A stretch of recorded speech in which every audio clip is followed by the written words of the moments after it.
still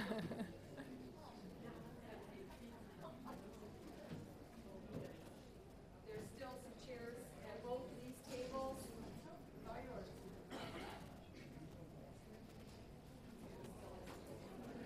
Want to wait a minute? You want the bottom? I don't know. It looks, we might have enough. There's chairs up there too.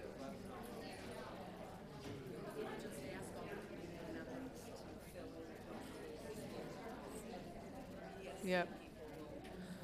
Okay. Community members, if you'd like to find a seat, there's still a couple right over here. The bond steering committee members have been asked to wait and see if there's any left.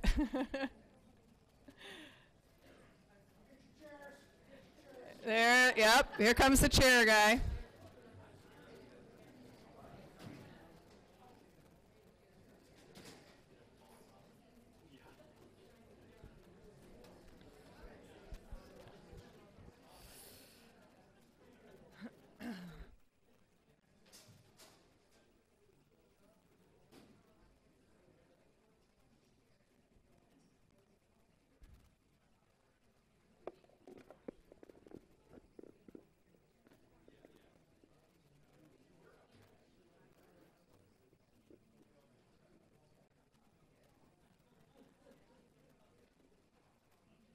Are there any more over here? We have two.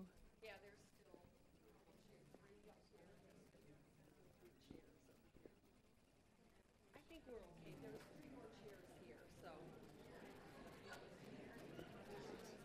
I think I might just hang out up here too. Yeah, it's just, I wish I could turn it, but it's, and we'll get,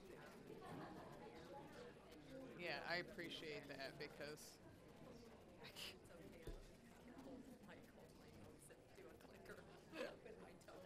I just, oh. All right, are we ready? I'm going to wait for these two to find a seat.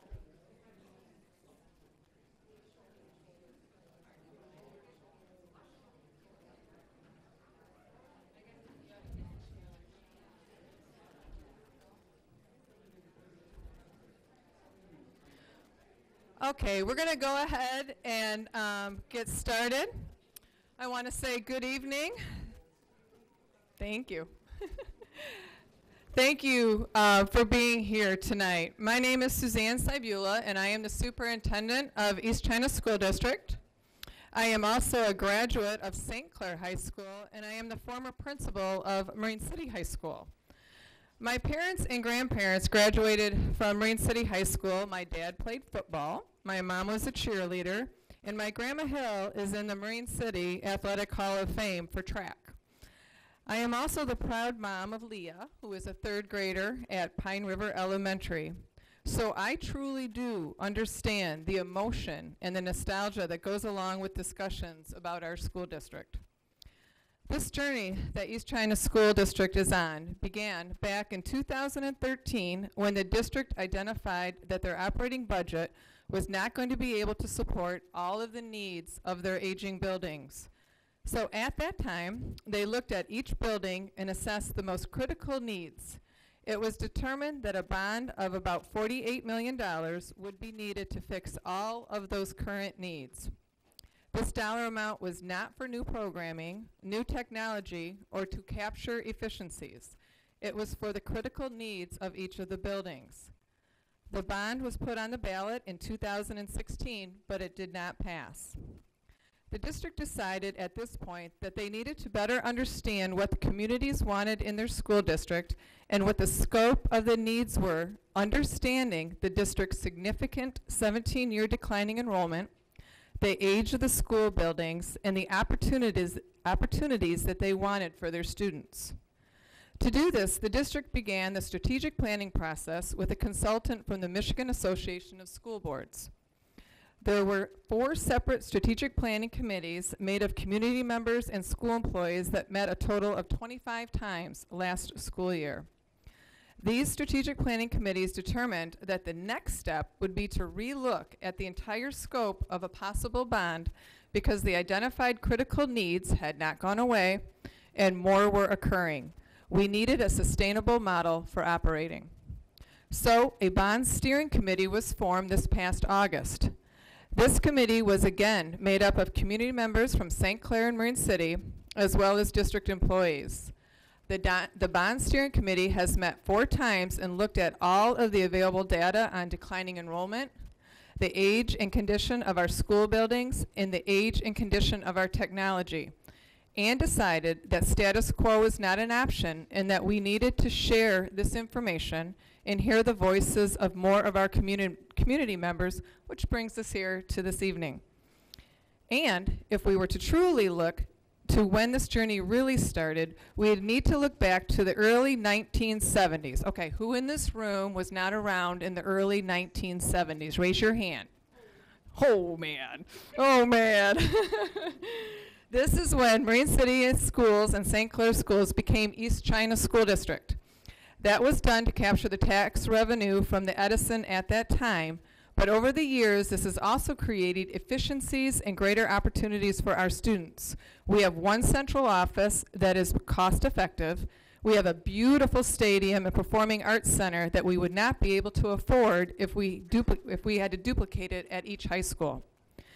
East China School District has taken great care with our community monies. We have the lowest school taxes in the county, and we have high-performing schools. Marine City High School and St. Clair High School are ranked #1 and #2 in our county. Our teachers, staff, and administrators are amazing, and we are very proud of that. Thank you again to each of you for being here tonight and being part of our journey. Next, we're going to hear from Gail from TMP to talk about the bond program development. Thanks, Suzanne, and good evening. I'll be your moderator and kind of facilitator of the things we're going to be doing tonight. And there are really 2 goals tonight. Number 1, we want to share with you a lot of this information that was shared with the Bond Steering Committee to get them to a point where they feel very educated about the situation, about the buildings, about the programs, about the vision. So that's number 1, and we're going to do it as succinctly as possible for the first half of the meeting. But the second half of the meeting, we're going to listen. We're going to sit back and listen to your excitement, your concerns, your desires, your questions. So that is really the primary purpose of this meeting, is to learn and grow from your ideas and your direction. I want to just introduce some of our Bond Steering Committee members and Resource Committee members standing around the room. And I think if you guys can find a chair somewhere, you don't have to stand the whole 2 hours. So please find a chair. But they have been working countless hours, not just in these meetings, but outside of these meetings, as we've populated lots of information on the shared Google Drive for them. And you know, it really takes a lot to understand and get educated about this. So what I'd like to do is jump right into this, and I'm going to have you kind of direct to the PowerPoint at a few points, and I apologize talking to your back, but we need to use the microphone tonight.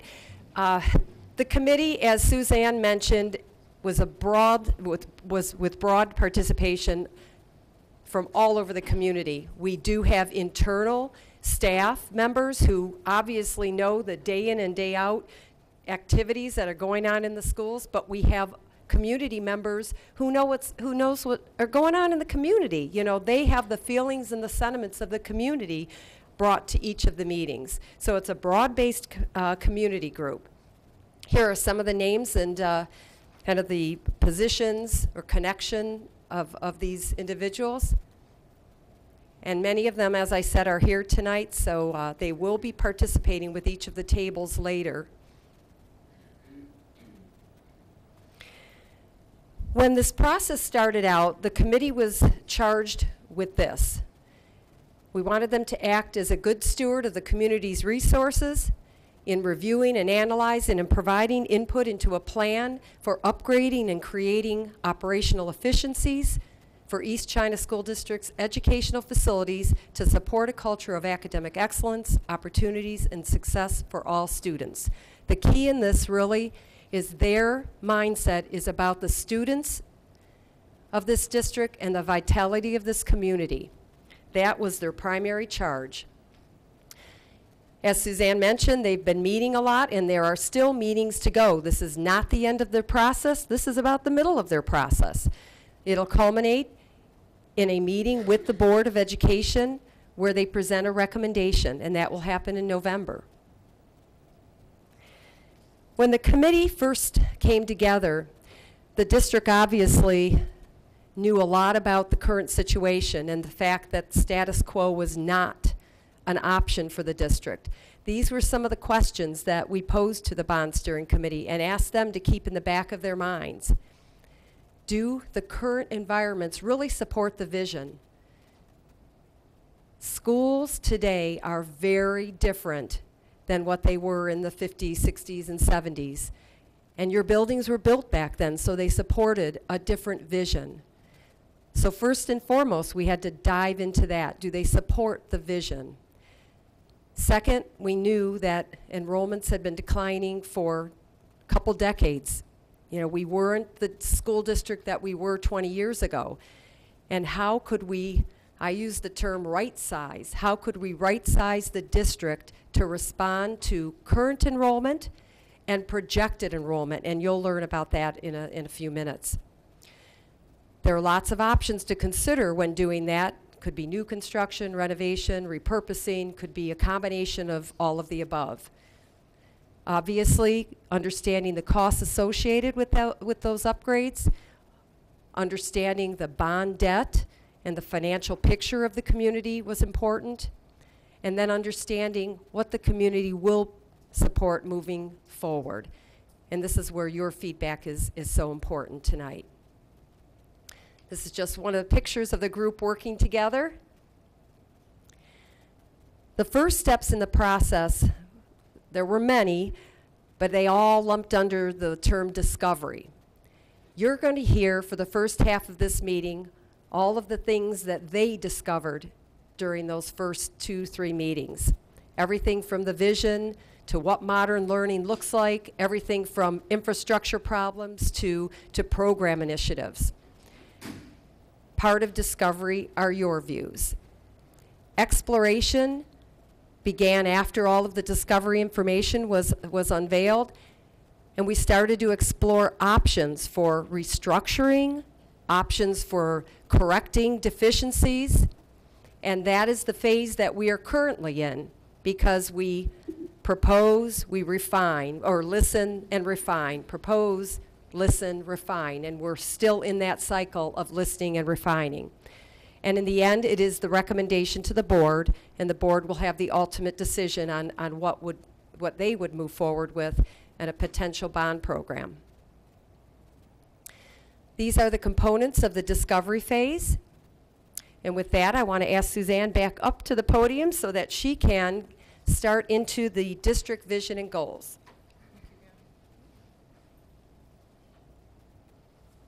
Okay, this here is the East China School District. We currently operate 16 buildings, and we cover 122 square miles. We have 5 elementaries, 5 secondaries, the PAC here at the Meisner location, our East China Stadium with our wonderful new turf, our 5 support buildings, and our current enrollment is 4,091 students. Here is the enrollment trend that you've been hearing so much about and that you'll continue to hear about. And that doesn't even go back as far as 2001 when we were at 5,766 students. And with our current study that was done on enrollment projections, it has us at that 3,700 mark, which is a decline of 2,000 students.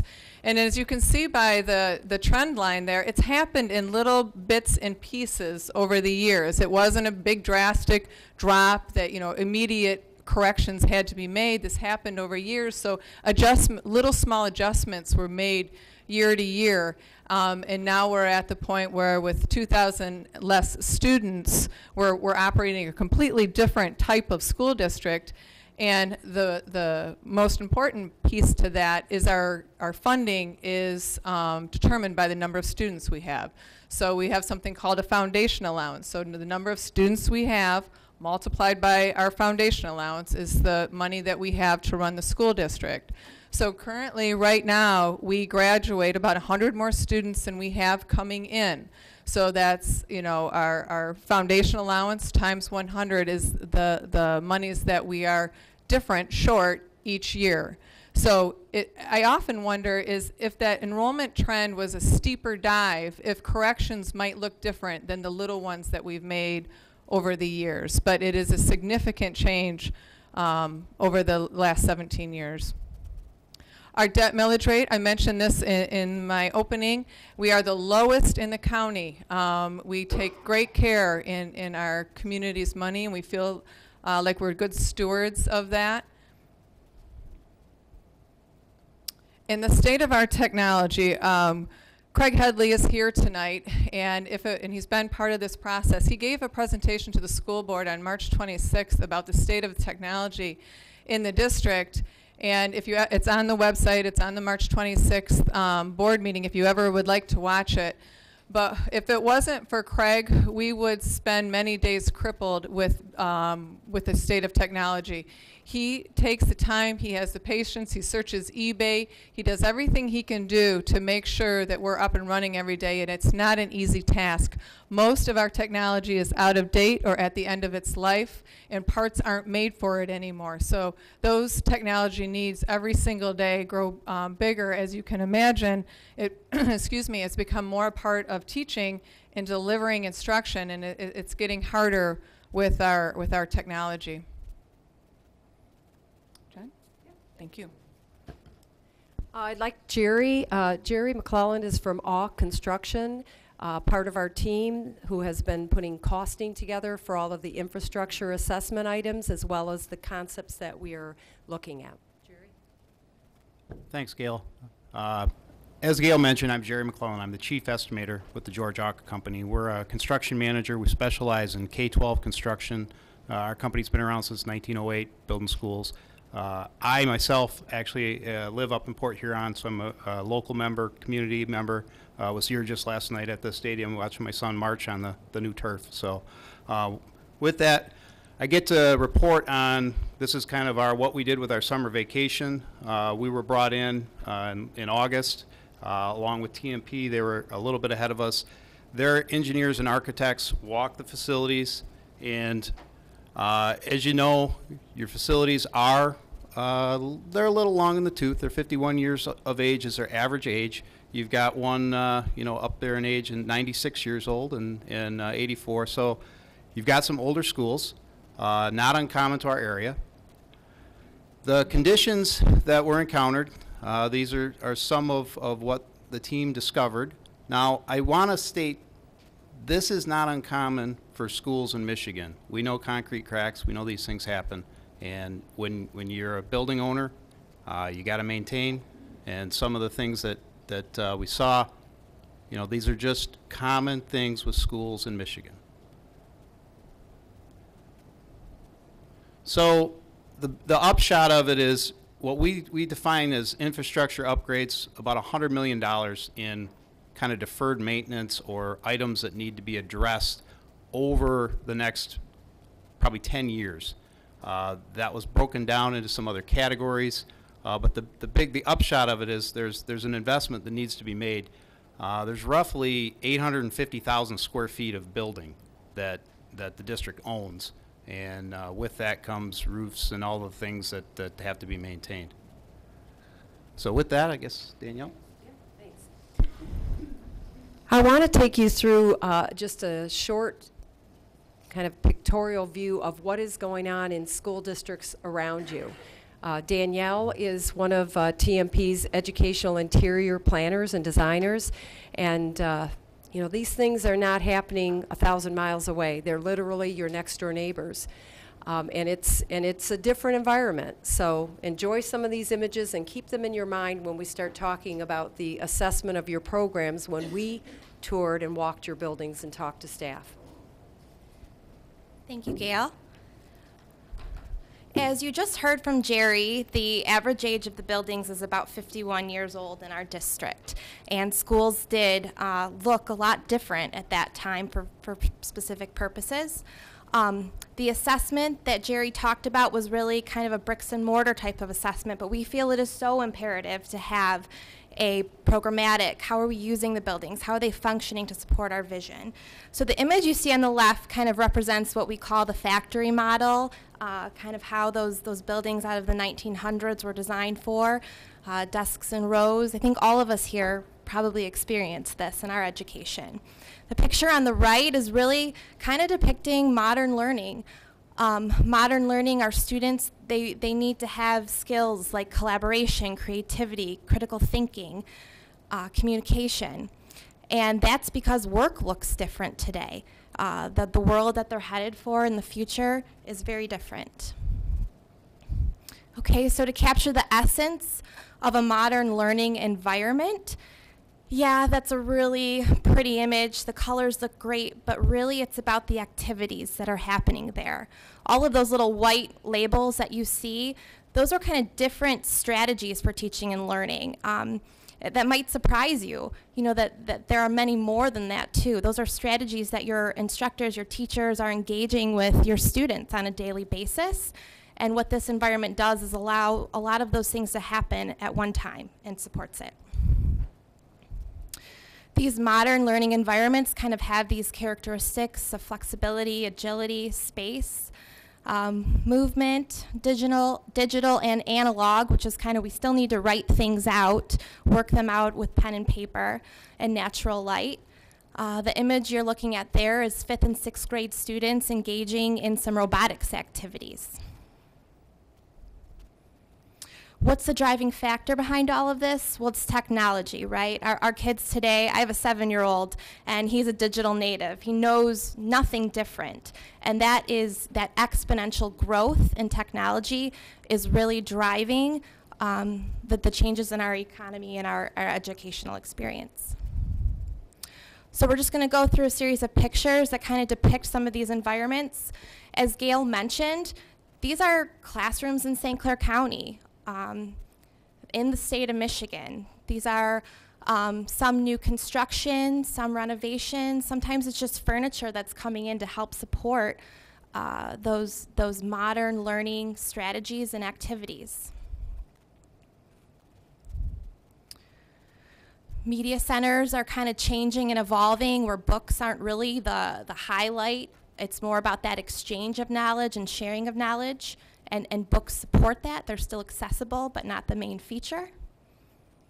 Opportunities for students to have voice and choice in their learning. Where do I work best? Where am I most comfortable?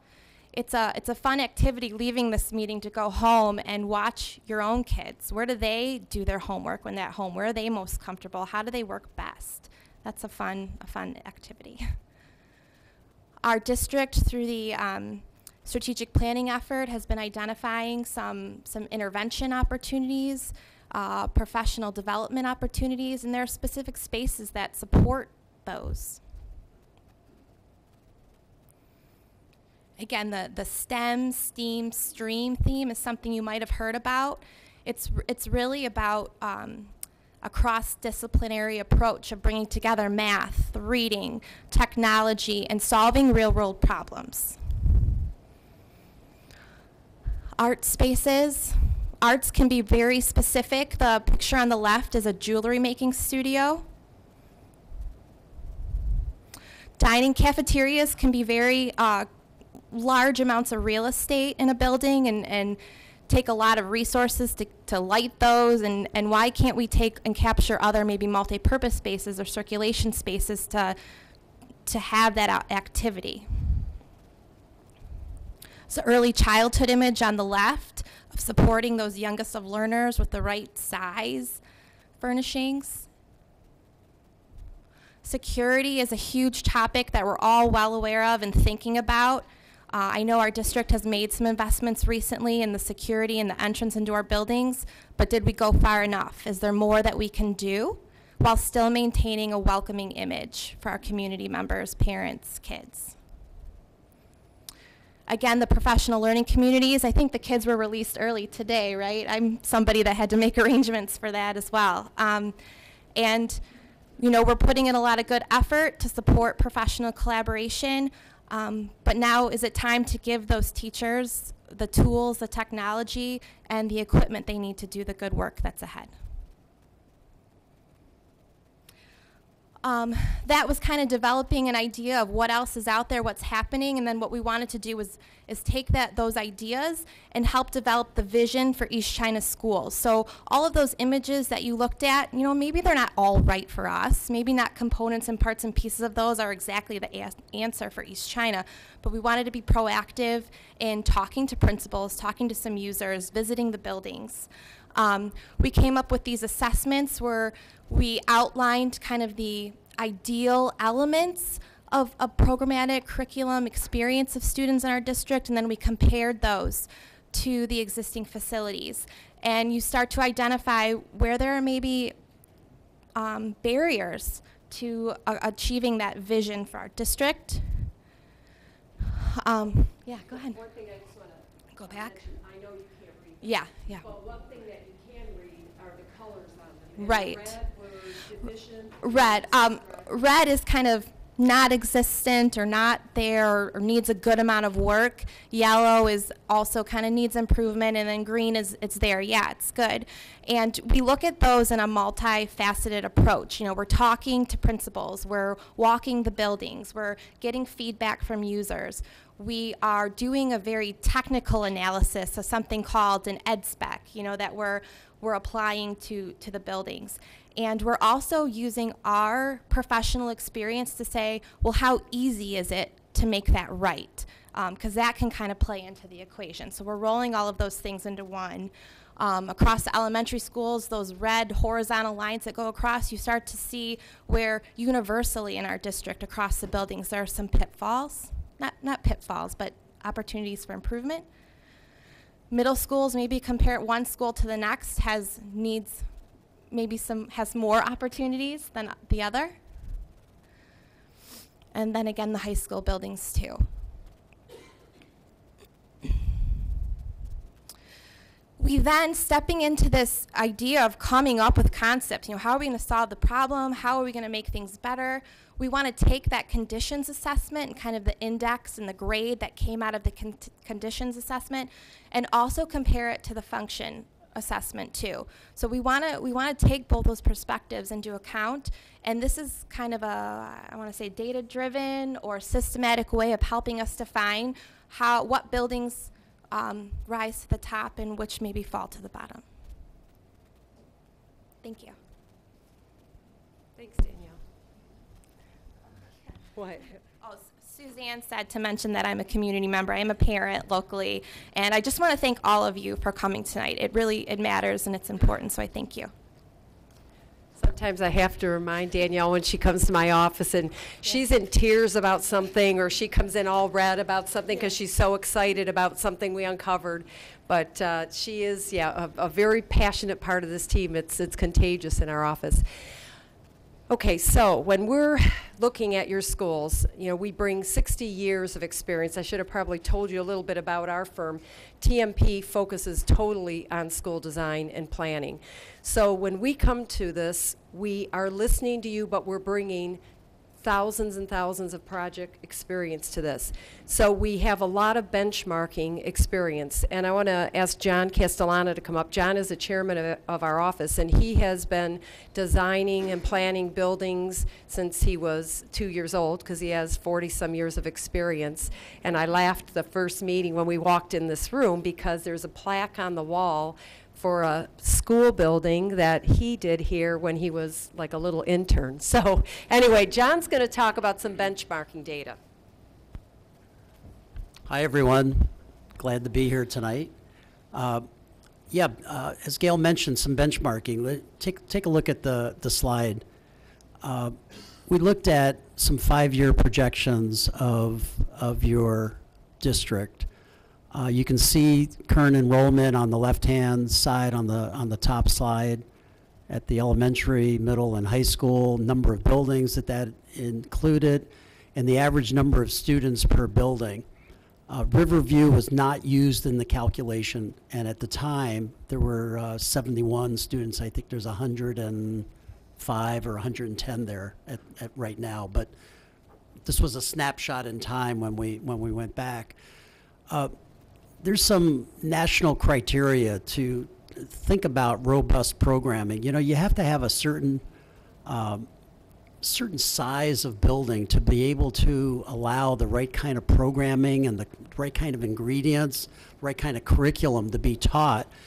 And from our research, you know, elementary schools, if they're in the 400 to 500 range, you can provide those kinds of opportunities. Middle school, 700 to 900, and high schools, 1,200 to 1,600, are sort of some national averages that are out there that are saying to get a real comprehensive kind of a curriculum that's very diverse.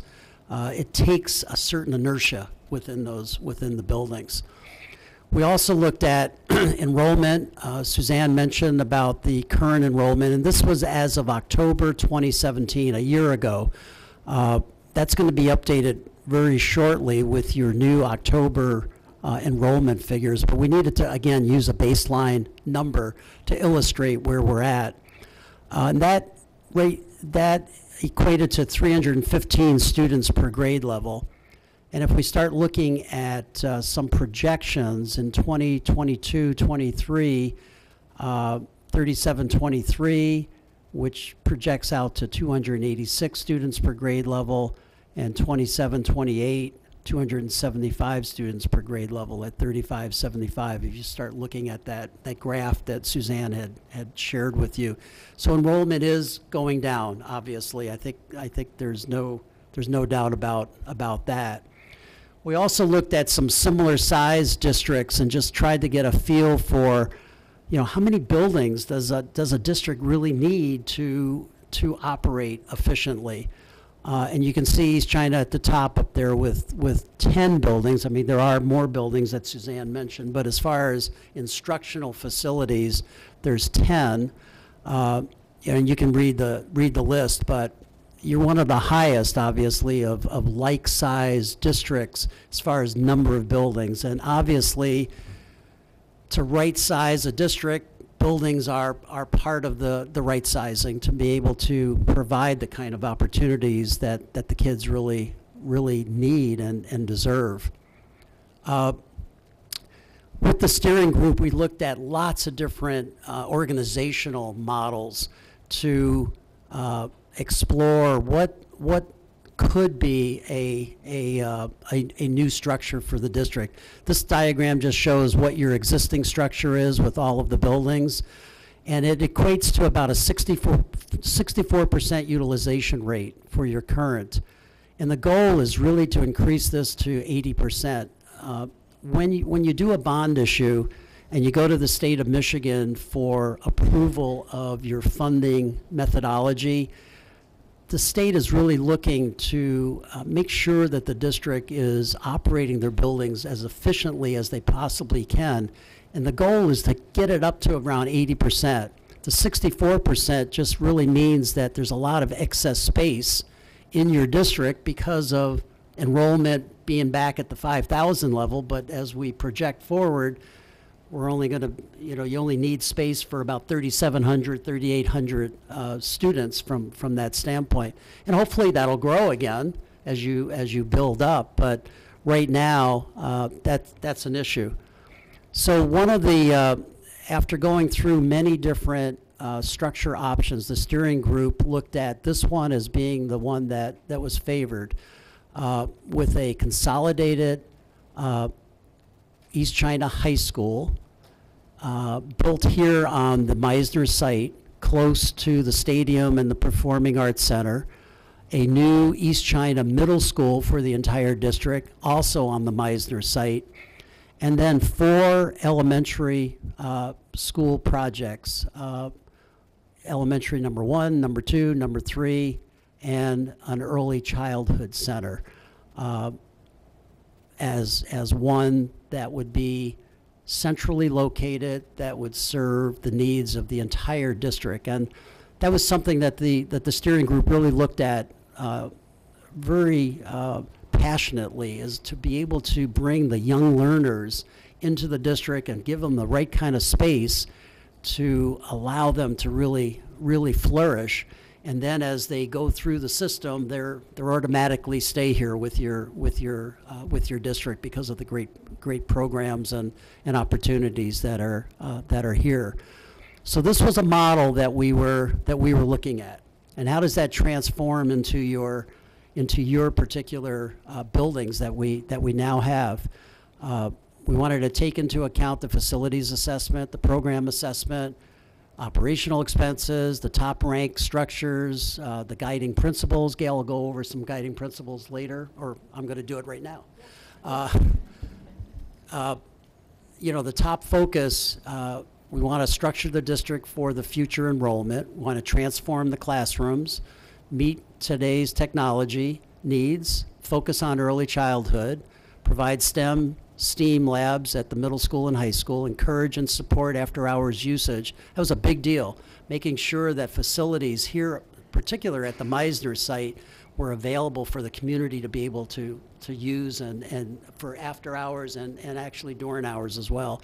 And then obviously creating secure entries at all schools. So those were the top areas that we needed to do. Based on the bond steering committee's ranking of priorities. Of priorities, correct. Those rose to the top as the ones that we really should be looking at. So if you think back to that option 2, which was the new structure for the district, we looked at which buildings really scored the highest. Danielle showed you that little report card, and the ones that rose to the top, Pine River was one that rose to the top, and its location is fairly central to the entire district. You know, from St. Clair down to here, or to where Pine River is about a 5-minute drive, and it's pretty centrally located, and it could be easily transformed into a new early childhood center that can accommodate, you know, 400 to 450 students. This drawing just indicates that we might, depending on the actual enrollments, there's space to add some new classrooms to the space. We can get childcare as part of this, a new secure entry to the school, but I think the bones are really good at this particular school right now. Oh, okay, that's all right. I'll just Palms Elementary, being on the west side of the district, was one that scored quite high and just needs a little tender loving care to bring it up to a particular standard. This school would be, let me just go back, the Early Childhood Center would include pre-kindergarten or early childhood plus kindergarten for the entire district. And then the elementaries that would remain, Palms Elementary would be for grades 1 through 5 with a capacity of right around 360 students, with a modest addition on the east side of the building, which would round out the programmatic needs of this school, and some basic remodeling, getting a better secure entry to the school, and maybe a new canopy at the new entry.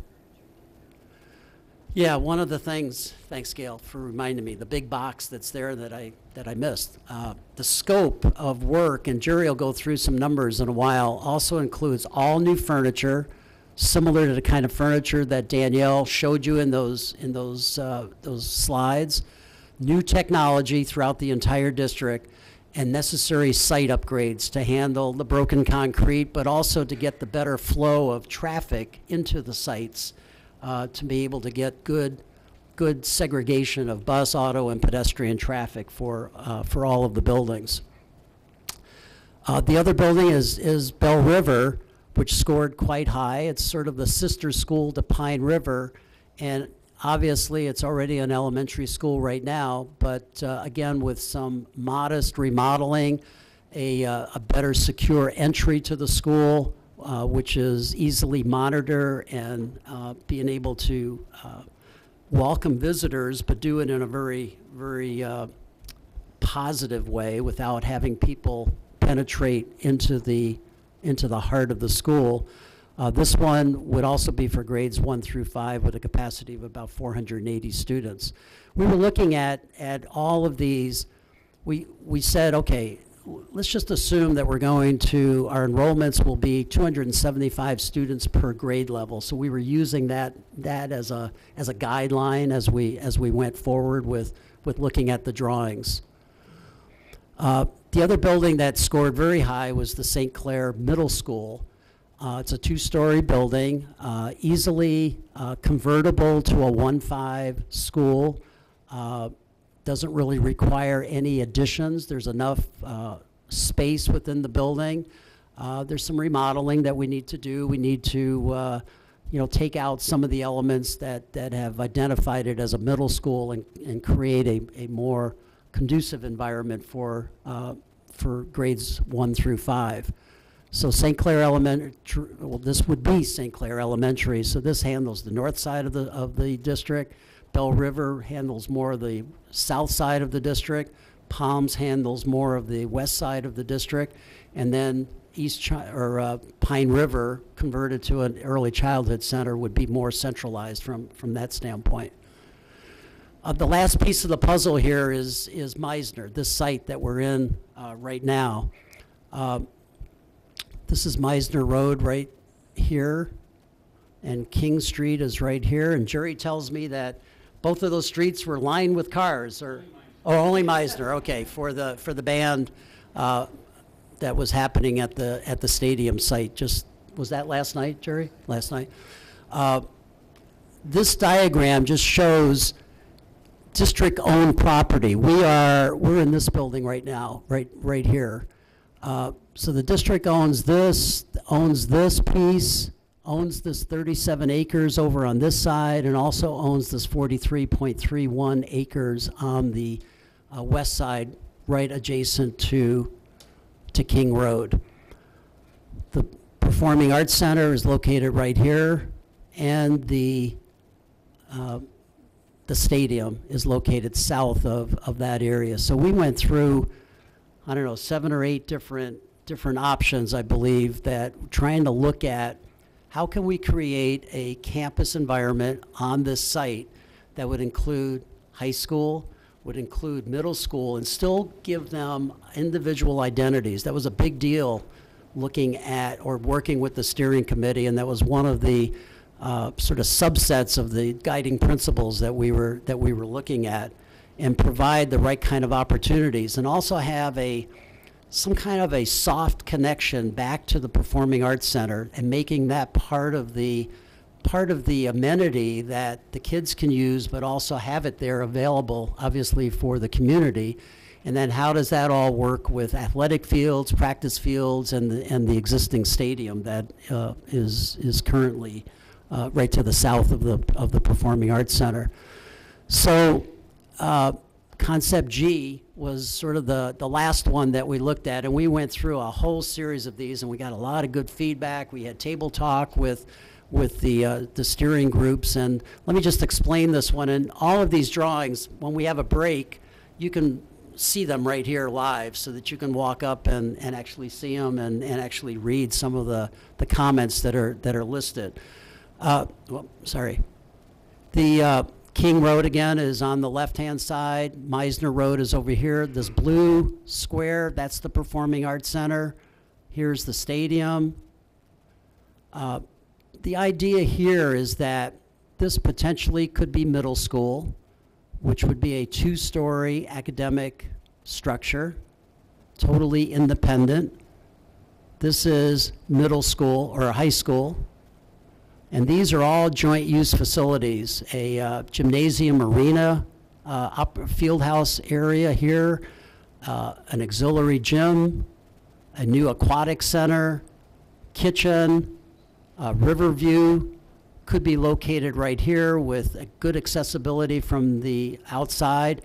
And the idea is to be able to share all of these wonderful amenities and all of these big ticket items that you really can't afford to build at each school right now with the enrollments as we have them. But middle schoolers could use that, high schoolers could use it, and from a scheduling standpoint, it just needs to be worked out as far as when the overlaps occur from that standpoint. This purple area that you see here that stretches from north to south, is more of an open, it's about 30 feet wide, 2 stories tall, and it becomes really the mall or the commons area of the entire school. That can be dining, can happen in there in a much more casual manner, similar to the kinds of slides that Danielle showed you. This yellow part, this is all administration area. There'd be administration for the high school, administration for the middle school, and also district administration would all be centralized in this location so that it's very easy to control. We have good parking for visitors, parking for staff members to be able to come right in.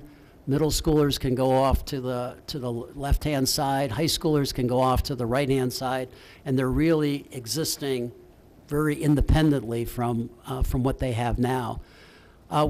There's reconfiguration of parking to the north over here off of Meisner. An auto drop-off zone is potential right here with an entry point right here. Kids that are arriving by car could either come this way and be dropped off. People coming to the Performing Arts Center can park here, be able to be dropped off, and be able to use the Performing Arts Center independent of the school. But this little yellow line that you see here is a covered canopy that makes that soft connection between the new building and the Performing Arts Center, so that it's easy for kids to flow from one to the other and be able to use those great amenities that are occurring within there. This area in the center here is an instructional space. It's an outdoor learning studio area that both middle schoolers can use, high schoolers can use. This is what we're calling an innovation center, where some of those hands-on kinds of things, maybe that's a STEAM kind of a laboratory that both people can use, either independently from each other, with good accessibility out to the outdoors. Natural light was a real big consideration, that we were trying to get natural light in all of the major instructional spaces, and we have achieved that with this kind of a layout, and even with Riverview right here being able to get windows on both sides. I mentioned that these are 2-story areas. All of this space is going to feel like 2 stories because they're big spaces, and they're going to be tall, obviously. And depending on enrollment for Riverview, that can be 1-story or 2-story. It doesn't really, it works either way. Parking, buses. We're thinking that this could be a bus loop right here with an entry point, but the buses could also continue and drop off at the main entry. We have opportunities to be able to segregate cars, buses, and pedestrians at this site with multiple entry points. But once the kids are in school, the only door that's open is right there. That's it. So we're having a good, secure entry coming into the school at one location. Parking count, someone asked at the steering group a couple of weeks ago. We have about 470 cars, plus or minus, on this site right now. That's with some of the gravel that's next to the stadium. There's a parking area here, and there's some parking over here. It's about 470. This drawing shows 800 cars, so it's a big increase of parking, which will alleviate some of the congestion, obviously, that is happening right now along Meisner. Practice fields. There's good space to be able to do that. Kirk was just telling me tonight that there's a retention basin right here that we missed on the aerial photograph, but there's enough space to the south where we can shift some of that around and be able to maintain that. So just wanted to show the group that there are possibilities for where we can get practice football fields, practice soccer, lacrosse, and also baseball or softball within that zone, and all easily accessible from the building. And we're also looking at athletic or locker room space that can be adjoining the stadium, so that we can get good concession areas, locker rooms, to be able to round out the programming from that standpoint. Jerry.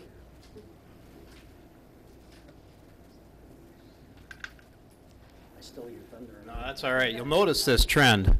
The architects show you pretty pictures. I get to show you the broken concrete and the 100 million and the 148 million, but it's okay.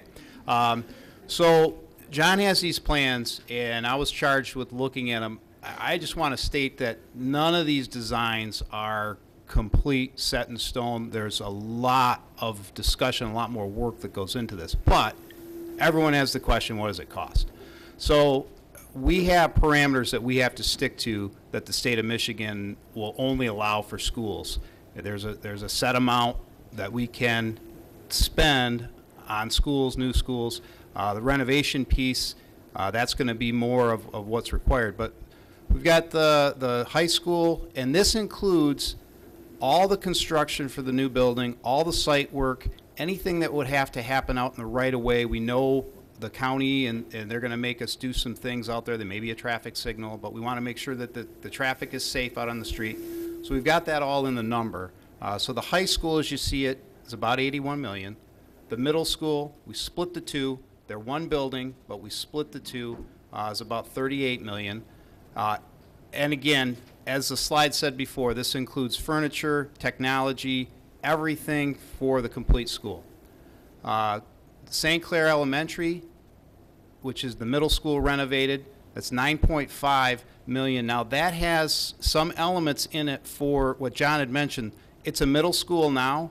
To make that feel right to an elementary school, we got to do a few things to the site and then to the building overall. Marine City Elementary, which is Bell River, about 4.9. Palms Elementary, 6.6. And then the Early Childhood Center at about 7 million. Early childhood has the most kind of delicate work to do.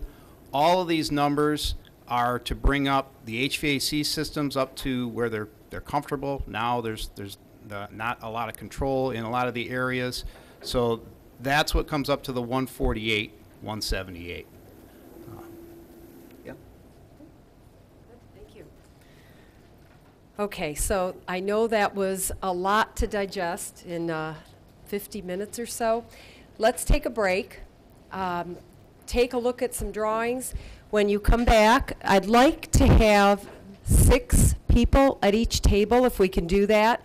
We might be 1 or 2 over at a couple tables, but the second half, like I said, we want to hear from you.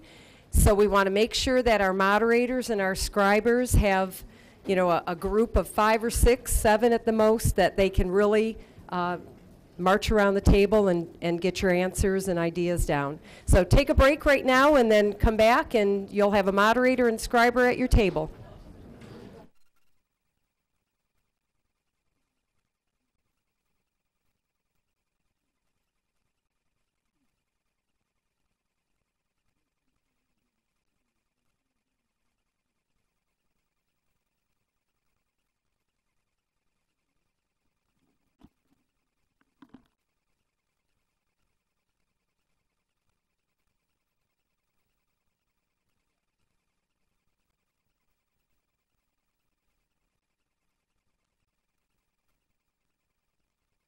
To rank them 1 through 6. You get to use 1, 1, 1, 2. I always have to say that because I get creative sheets back. So don't rank 10, 7, rank 1 through 6 on the guiding principle sheets that are being passed out right now to you.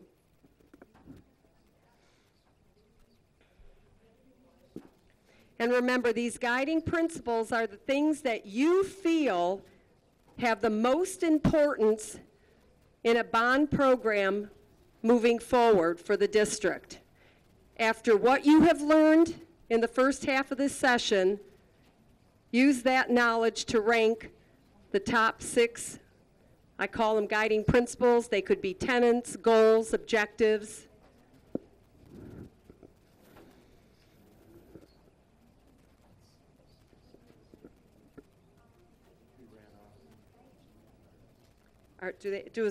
Does every table have the guiding principles? If you don't, raise your hand. No, one per person. Yeah, everybody, right here. Yeah, everybody gets them. Right here.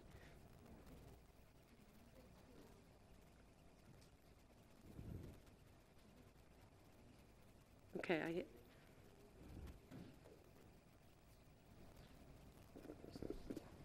We had 100, so. Dawn has more. Raise your hand if you need a guiding principles sheet. Okay, I think we're good. Just take a couple minutes to do that ranking.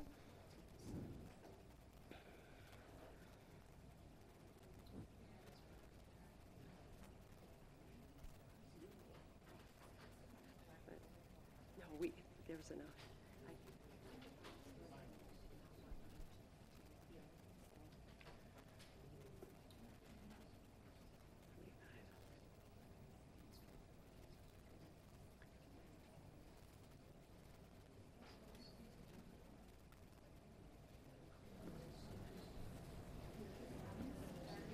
Again, as you get set with that, just kind of pile it up on your table, and we will come around and pick those up.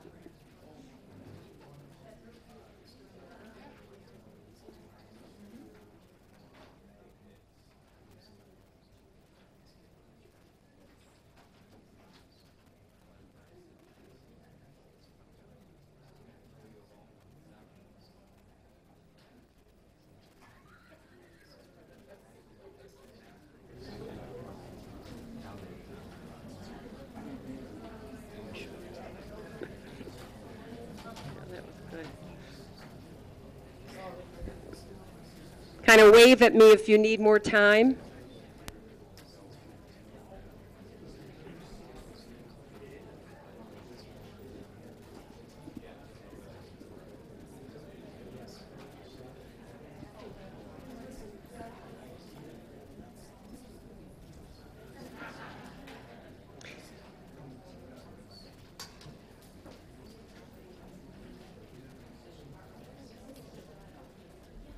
Okay, if you still need a couple minutes, just hang on to your sheet.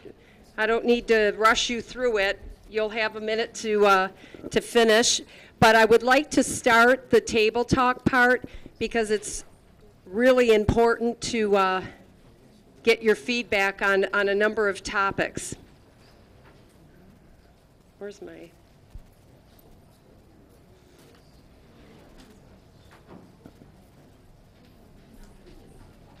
Okay, good. I need this to lean over your shoulder. All right, the moderators at your table are going to be throwing out for discussion 7 different topics, obviously related to what you've learned and the direction that they've been going with the whole idea of transforming and restructuring the district. So on each of these, we want to listen to you. Please respect everyone's opinion at the table. We don't need to, every idea is documented and is shared with the full group. So share your ideas, share your concerns. If you can pose them as pros and cons of the questions and ideas, that'll be more helpful to the scribers as they're trying to document all of your ideas. Please kind of have one person talk at a time because sometimes everybody starts getting into a spirited conversation. It's hard to jot all that down. But I'm going to give you 7 minutes per topic, and that's going to move pretty fast. So with that, why don't we get our moderators going? And if the discussion in here gets too noisy, we do have another spot that maybe 1 or 2 tables can move to. So let's get started and see if we need to move anybody out. Thank you. The loud one's out. I gotta get my phone to.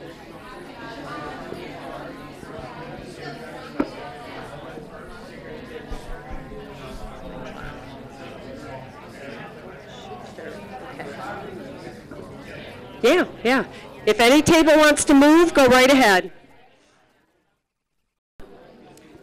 Okay, if you can wrap up now. Please take about 10 to 15 seconds to wrap up. This is a better one.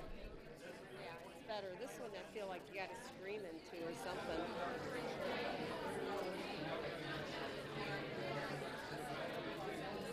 Oh. Those are going to be next.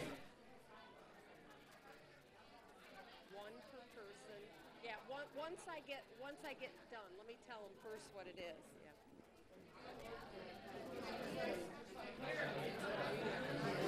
Okay, hello, can I have your attention? Can I have your attention?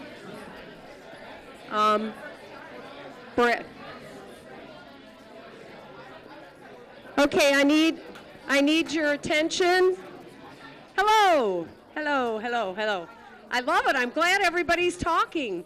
This is what we need. But I have one more thing I would like you to do, and I'll explain it, and then I think Suzanne would like to say a few words, and then you can do it and you can go. So let me first explain this. One thing that you probably have felt is missing is, what does this mean to the taxpayer?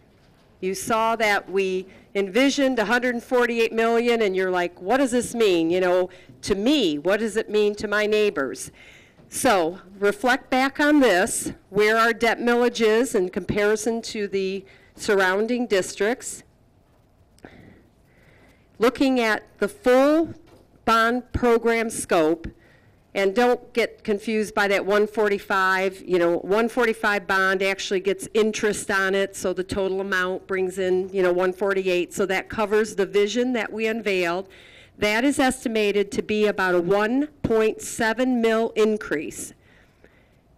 And this table shows you the impact of a 1.7 mil increase on 3 different market value homes.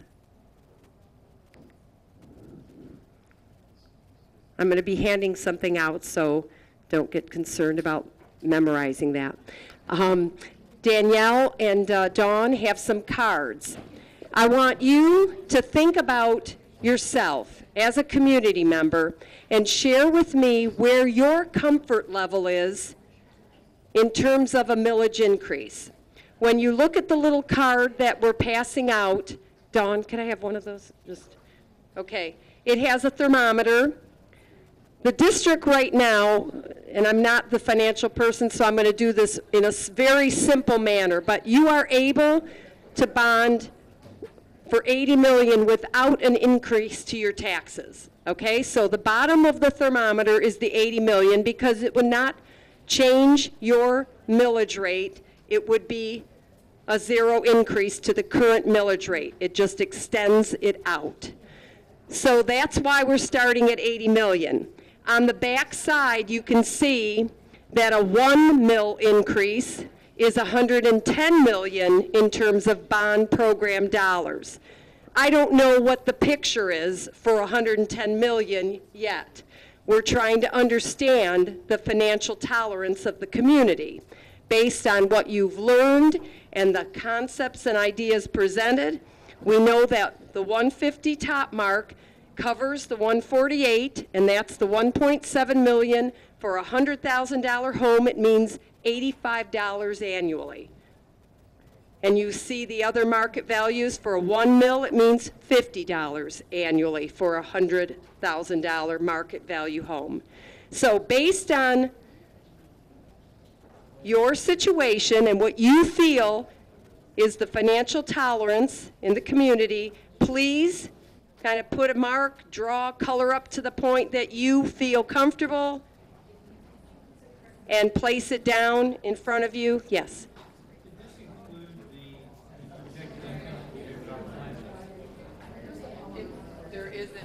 There isn't an additional income. If the taxable value is going to stay about the same, they're planning to bring one offline at the same time they bring one online. So, yeah. I can get that information for you. It's not enough to move our needle. Don't get me wrong. I'm so thrilled that they're building the new one, because if they brought the other one offline, we'd be talking about different numbers. But the switchover is going to be about the same. Okay. So before you leave, I want to express a couple things. This is part of a process, okay? This is not the end game. You know, I know that, I hope with excitement you were taking pictures of things and getting excited about it, but these are probably going to change. We need to listen. We need to continue to listen, and we need to continue to work with the bond steering committee to refine based on what we hear. So we definitely want to say thank you to you. I'm just like thrilled that this room is filled. It means you all care. One way or another, you care about this community. You care about the students. So thank you very much. But this is a moment in time. So just know that. It will be further refined, and you'll learn more about it in the future. So thank you very much, and I'll let Suzanne give you her last thank you, and then please make sure we get your thermometer reading before you go. I just also want to express my thanks for everyone for being here tonight.